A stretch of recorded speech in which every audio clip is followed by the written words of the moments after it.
I want to show you this very cool vintage Fender Villager 12-string guitar. It's a 1965 to 1969, somewhere in that time frame. Has the cool Fender hockey stock headstock shape that they use for 12 strings, and I think the Fender Bass 6 maybe. A couple of things wound up with it over the years. Looking at the back side, you can see we've got two sets of Fender inline tuners. I think these were made by Schaller at the time. The neck itself looks very clean. I don't see any dings on it. Maybe a tiny little bit right there. Hardly go into the finish. You certainly can't feel them. Taking a look again at the front of it. Very, very little fretwear. I don't think this guitar was played very much. I think he spent most of the time of it in its case. The top itself in very good shape. There's no belly forming, so the top's not lifting up like you see in a lot of, particularly 12 strings, but a lot of little guitars do that. And the bridge is not lifting up either. You see it's fully seated all the way down.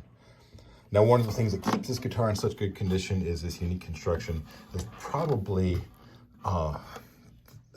innovation by Roger, I can never say his name right, Rasmussen, however you say his name. He's the guy that came over from Rickenbacker and helped Fender in the CBS era kind of re-innovate and come up with new designs and things. I think the thin line was one of his innovations, and maybe the Starcaster or Coronado were his things too. So anyway, there is a steel pipe in there that goes from the neck block, you can see there when I bring the light in, all the way down to the heel block. That keeps the body shape nice and stable. So this is what prevents this guitar from having the shoulders collapse in like a vintage Martin or Guild or Gibson would.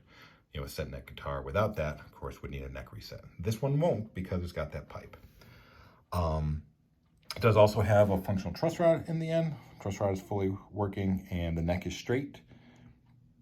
Turn that truss rod nut with a flathead screwdriver. I can't find any manufacturing marks in here that would indicate a date of manufacture. So sometime between 1965 and 1969.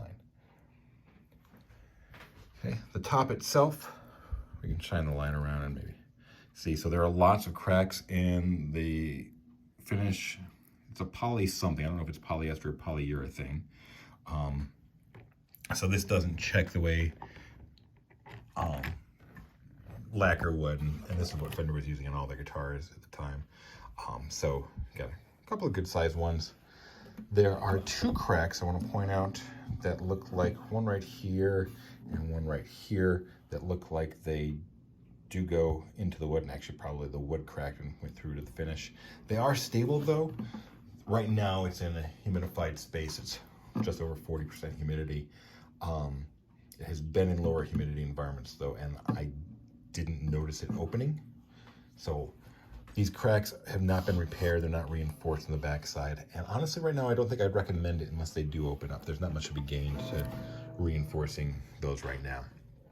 The back and sides, they're mahogany, and they have vintage Fender 3-tone sunburst and lots of finish checking as well. Steel neck plate. Does have a serial number, but I can't find any resource to look up the serial number and find a manufacture date. The one thing that is unique and maybe a little quirky about this guitar is it does have an output jack here on the side.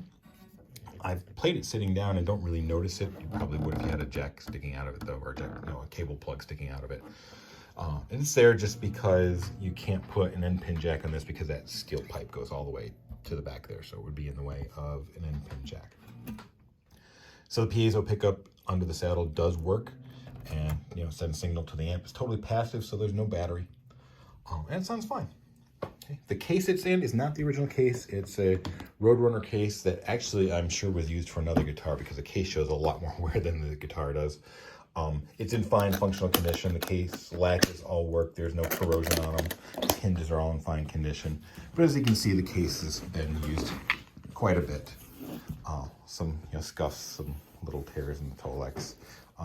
Right here it goes through to the wood fiber, but it's still functional. It's not coming apart or anything. So it'll keep the guitar safe. Excuse me. It's not going to fall apart. I'm not going to open up accidentally. But I just want to show the condition so you can see that it's not pristine. So if you've got any questions about it, feel free to get in touch.